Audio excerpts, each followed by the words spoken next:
আলহামদুলিল্লাহ, সকাল সকাল চলে আসলাম বড় ভাবি আর আমি কিছু কোটাকাটির জন্য। আজকের কিন্তু আমার মেজো ননদ, আমার মেজো আপা আসছে। তো এই যে চলে আসলো আমার মেজো আপা, তার মেয়ে, আর আমার মেজো আপার ননদের বেটার বউ, আর আমার মামি শাশুড়ি, অতএব আমার মেজো আপার শাশুড়ি, আমাদের মামি হন।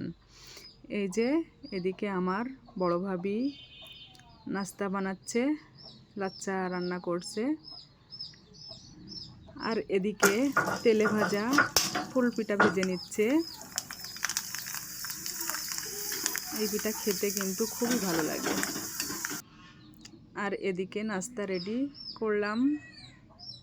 এই যে আমার আপার বড় আদরের মেয়ে, অনেক দিন পরে কিন্তু আমার আপার এই মেয়েটি আল্লাহ দিয়েছেন। আর এদিকে ভাবির জন্য কিছু নাস্তা নিয়ে আসলাম, ভাবি নাস্তা করে নেন। ভাবি তো দুপুরের জন্য রান্নায় ব্যস্ত আছে। তো শীতের বেলা খুব দ্রুত চলে যায়। তো আমার দুপুরের ভিডিও দেখার জন্য সবাইকে আমন্ত্রিত রইল। আমার আপা মেয়ে কতদিন পরে হয়েছে অবশ্যই শুনবেন, কয় বছর পরে। তো আল্লাহ হাফেজ।